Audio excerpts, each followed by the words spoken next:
Mass defect. मान लेते हैं एक न्यूक्लियस है जिसका एटॉमिक नंबर Z है। इस न्यूक्लियस का जो मास है वो है MaZ। इस न्यूक्लियस में नंबर ऑफ प्रोटॉन जो है वो Z के इक्वल होंगे और जो नंबर ऑफ न्यूट्रॉन्स होंगे वो A-Z के इक्वल होंगे। Number of proton equal to Z, तो मास ऑफ ऑल प्रोटॉन्स ये हो जाएगा Z इंटू MP। यहाँ MP जो है वो मास ऑफ ईच प्रोटॉन है। इसी प्रकार नंबर ऑफ न्यूट्रॉन जो है वो होंगे A-Z और मास ऑफ ऑल न्यूट्रॉन जो है वो हो जाएगा A-Z इंटू Mn। इस प्रकार टोटल मास ऑफ न्यूक्लियॉन्स, तो मास ऑफ प्रोटॉन कह सकते हैं अपने टोटल मास ऑफ प्रोटॉन्स का, और टोटल मास ऑफ न्यूट्रॉन्स का सम जो है वो टोटल मास ऑफ न्यूक्लियॉन्स के इक्वल होगा। तो यहाँ पर हो जाएगा Z इंटू MP, ये तो सभी प्रोटॉनों का मास होगा। A-Z जो इंटू Mn ये सभी न्यूट्रॉनों का मास होगा। इस प्रकार हमें न्यूक्लियस के अंदर जितने भी न्यूक्लियॉन्स है उन सब का मास जो है वो मिलता है।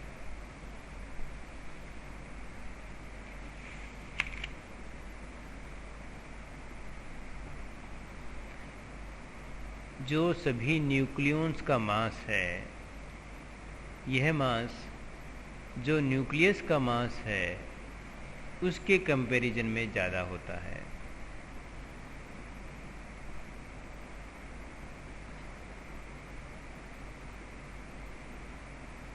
तो फिर हमें जो यहाँ मास डिफेक्ट मिलेगा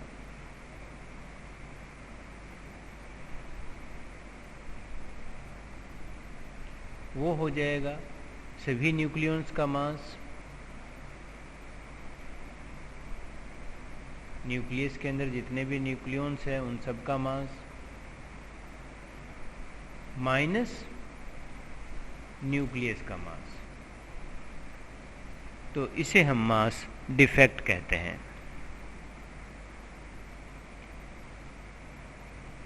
इसे कई बार इस प्रकार से भी रिप्रेजेंट कर सकते हैं।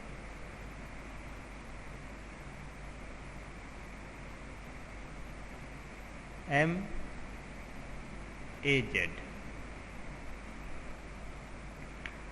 पैकिंग फ्रिक्शन जो है, पैकिंग फ्रिक्शन किसी भी एटम के लिए उसके यूनिट मास नंबर के लिए एग्जैक्ट मास m जिसे mu में नोट किया गया हो और मास नंबर a के डिफरेंस के इक्वल होता है। इस प्रकार हम F को कह सकते हैं M-A divided by A। M जो है उसका एग्जैक्ट मास है AMU में, A जो है वो एटॉमिक नंबर है। इस प्रकार यूनिट एटॉमिक नंबर के लिए एग्जैक्ट मास का जो डिफरेंस मिलता है एटॉमिक नंबर से उसे हम जो है वो पैकिंग फ्रिक्शन F कहते हैं। पैकिंग फ्रिक्शन के लिए कुछ पॉइंट्स इस प्रकार बनते हैं कि कार्बन 12 के लिए हम AMU को डिफाइन करते हैं। इस प्रकार कार्बन 12 एटम के लिए जो F की वैल्यू होगी वो 0 हो जाएगी और A <20 वाले एटम जितने भी है, एलिमेंट्स जितने भी है, उन सब के लिए जो पैकिंग फ्रिक्शन की वैल्यू होती है वो पॉजिटिव मिलती है। 20 से लेकर नियरली 180 तक वाले एलिमेंट्स जितने भी हैं, जिनके लिए ए की वैल्यू 20 से लेकर 180 तक होती है, उन सब के लिए जो एफ की वैल्यू है वो नेगेटिव मिलती है। और एलिमेंट जिनके लिए ए की वैल्यू ग्रेटर देन 180 होती है, उन सब के लिए पैकिंग फ्रैक्शन की जो वैल्यू है वो पॉजिटिव होती है। एटॉमिक नंबर ए और पैकिंग फ्रैक्शन एफ में ग्राफ प्लॉट करें तो यह ग्राफ इस प्रकार से मिलता है।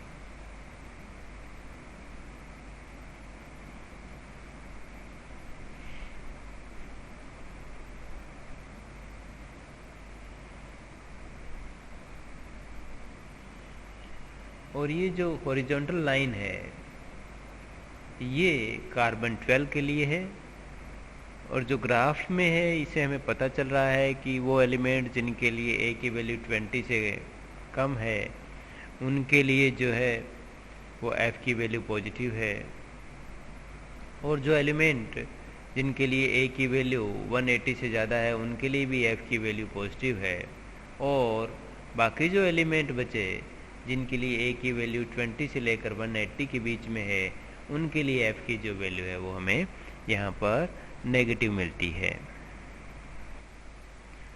Binding energy. एक न्यूक्लियस को उसके कॉन्स्टिट्यूएंट न्यूक्लियोनों में डिवाइड करने के लिए जितनी एनर्जी की हमें आवश्यकता होती है उस एनर्जी को उस न्यूक्लियस की बाइंडिंग एनर्जी कहते हैं। इसे मास डिफेक्ट के रूप में भी रिप्रेजेंट किया जा सकता है। किसी न्यूक्लियस का जितना मास डिफेक्ट होता है उसके इक्वल जितनी एनर्जी होती है उस एनर्जी को भी हम बाइंडिंग एनर्जी कहते हैं। बाइंडिंग एनर्जी को एक और रूप में भी डिफाइन किया जा सकता है। किसी न्यूक्लियस को बनाने के लिए उसके जितने भी घटक न्यूक्लियॉन्स हैं उन्हें इन्फिनाइट से लाकर न्यूक्लियस तक असेंबल करने में जितनी हमें एनर्जी की आवश्यकता होती है उसे भी हम बाइंडिंग एनर्जी कह सकते हैं। बाइंडिंग एनर्जी का जो फार्मूला होगा वो मास डिफेक्ट के रूप में हम रिप्रेजेंट करें तो ऐसे कह सकते हैं कि जो मास डिफेक्ट होता है किसी भी न्यूक्लियस का वो होगा Z इंटू MP। ये टोटल प्रोटोनों का मास हो गया, Z नंबर ऑफ प्रोटोन हो गया, MP एक प्रोटोन का मास हो गया, A माइनस Z ये नंबर ऑफ न्यूट्रॉन्स हो जाएंगे, इंटू Mn एक न्यूट्रॉन का मास हो जाएगा। तो ये न्यूक्लियस में जितने टोटल न्यूक्लियॉन्स हैं उनका मास हो गया, माइनस न्यूक्लियस का मास लें अपने, तो ये टोटल टर्म जो है हमारे पास में मास डिफेक्ट हो गई, इंटू c² कर देते हैं तो ये एनर्जी हो जाएगी मास के इक्विवेलेंट आइंस्टीन के फार्मूले से। तो इसे हम जो है वो बाइंडिंग एनर्जी कहते हैं। बाइंडिंग एनर्जी का फार्मूला इस प्रकार हमारे पास हो गया Z into MP plus A minus Z into Mn minus M into c²। इसको हम डेल्टा M इंटू c² भी कह सकते हैं। ये बाइंडिंग एनर्जी का हमारे पास फार्मूला हुआ।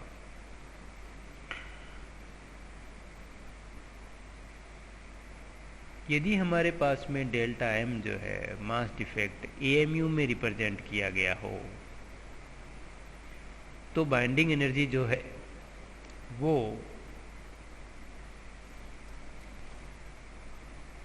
डेल्टा M AMU के अंदर इनटू, क्योंकि हम जानते हैं 1 AMU के इक्विवेलेंट जो एनर्जी होती है वो होती है 931.5 मिलियन इलेक्ट्रॉन वोल्ट। तो बाइंडिंग एनर्जी जो है वो मिलियन इलेक्ट्रॉन वोल्ट में इस फार्मूले से मिल जाती है। बाइंडिंग एनर्जी का हमारे पास फार्मूला है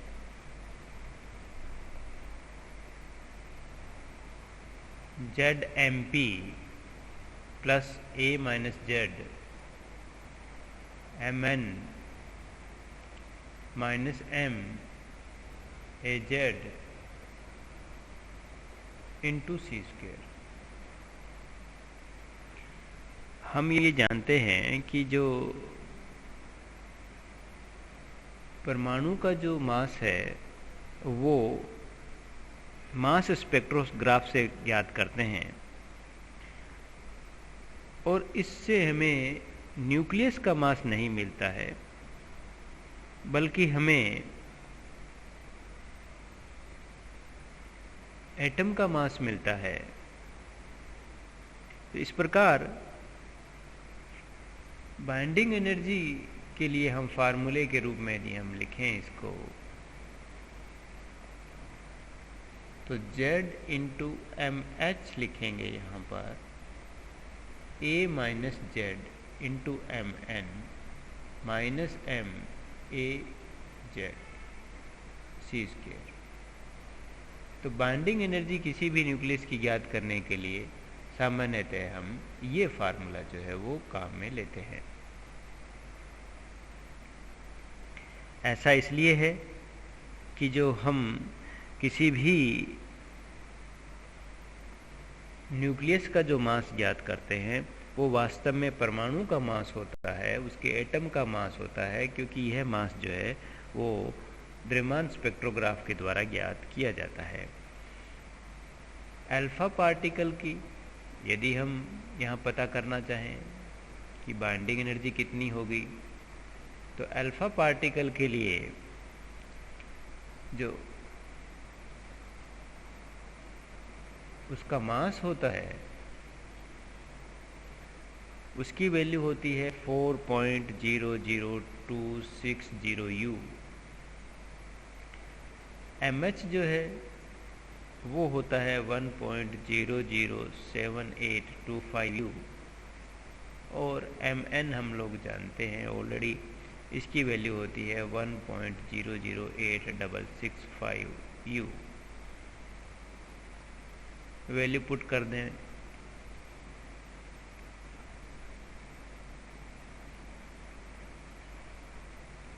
और इसको सॉल्व करें। 2 into 1.007825 plus 2 into 1.008665 minus 4.00260 into 931.5 MeV। और ये जो मास डिफेक्ट है, ये इसकी जो वैल्यू मिलती है वो होती है 0.03038 इंटू 931.5 MeV। सॉल्व करने पर इसकी वैल्यू मिलती है 28.3 MeV, मिलियन इलेक्ट्रॉन वोल्ट। इस प्रकार अल्फा पार्टिकल की जो बाइंडिंग एनर्जी की वैल्यू होती है वो होती है 28.3 मिलियन इलेक्ट्रॉन वोल्ट।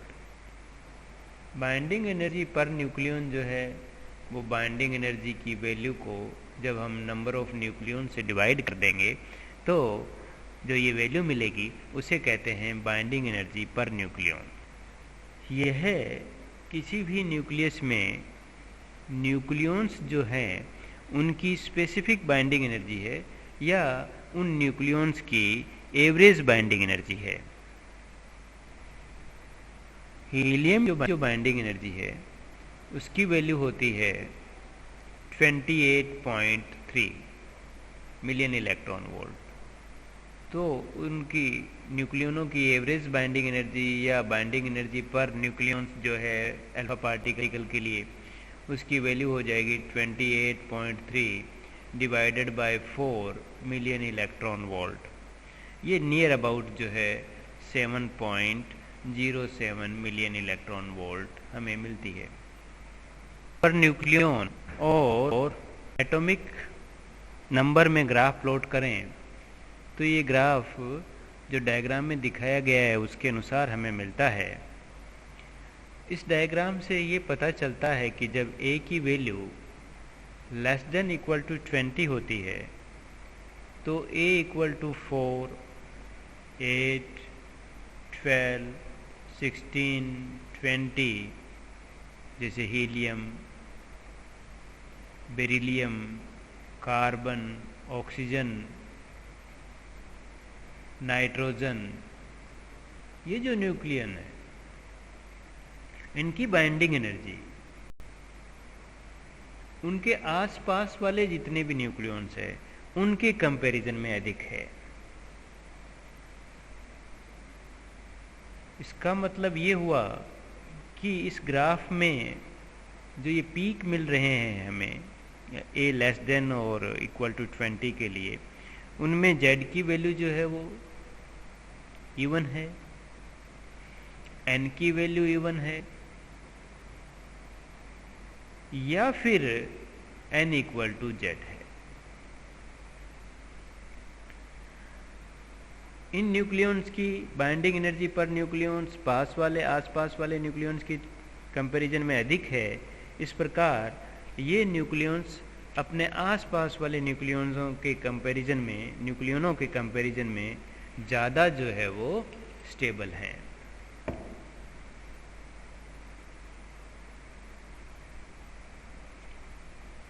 दूसरा पॉइंट हमें ये पता चलता है यहाँ पर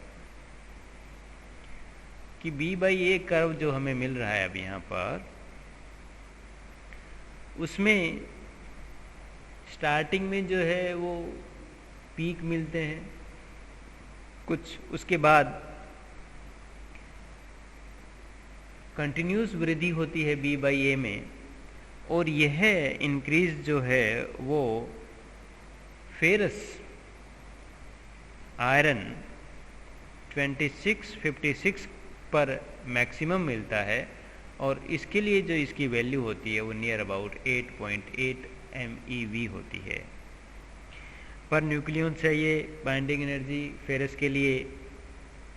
तो इस प्रकार फेरस 56 जो है वो सबसे ज़्यादा स्टेबल जो न्यूक्लियस है वो फेरस 56 है।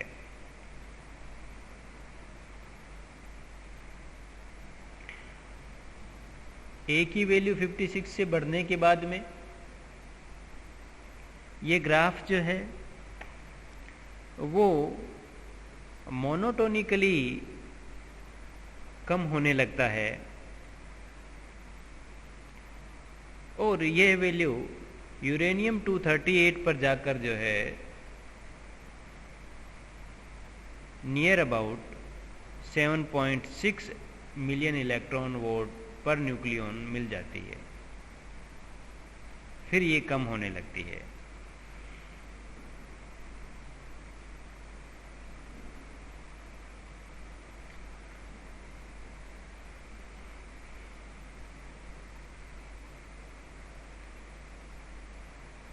इस ग्राफ से हमें यह भी स्पष्ट हो रहा है कि A greater than equal to 16 के लिए B/A मतलब बाइंडिंग एनर्जी पर nucleon near about 8 million electron volt पर न्यूक्लियन मिलती है, और ये लगभग एवरेज वैल्यू जो है वो हमें 8 के करीब मिलती है।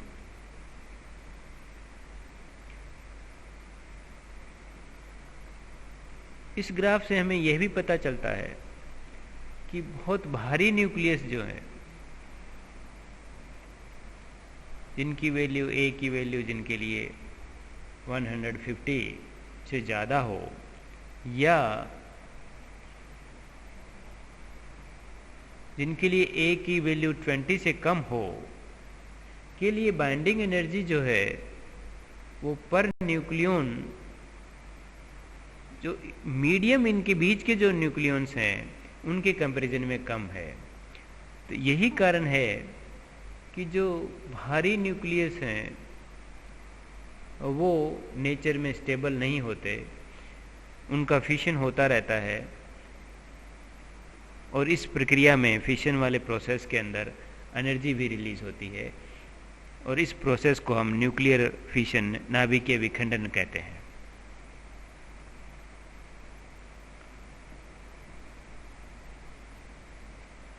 न्यूक्लियर फिशन के अपोजिट बात करें तो जब दो लाइट न्यूक्लियाई, हल्के न्यूक्लियाई मिलकर एक बड़ा नाभिक बना दें तो उस कंपैरिजन में बाइंडिंग एनर्जी जो है वो बढ़ जाती है और इस प्रोसेस में भी एनर्जी रिलीज होती है और इस प्रोसेस को जो है वो न्यूक्लियर फ्यूजन, नाभिकीय संलयन कहते हैं।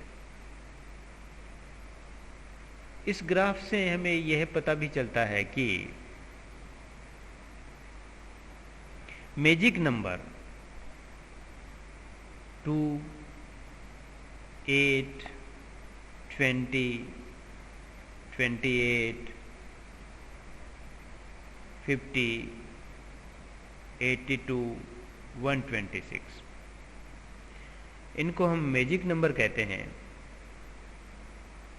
और जो लास्ट नंबर है वो केवल न्यूट्रॉन के लिए हो, और जिसमें ये प्रोटॉन या न्यूट्रॉन जो है 126 वाला जो नंबर है वो न्यूट्रॉन के लिए है, और बाकी सब जो नंबर है 2, 8, 20, 50, 82, इन सब में प्रोटॉन या न्यूट्रॉन की जिन एलिमेंट्स न्यूक्लियस में ये संख्या मिलती है वो वाले जो एटम्स हैं वो स्टेबल सबसे ज़्यादा होते हैं नेचर के अंदर।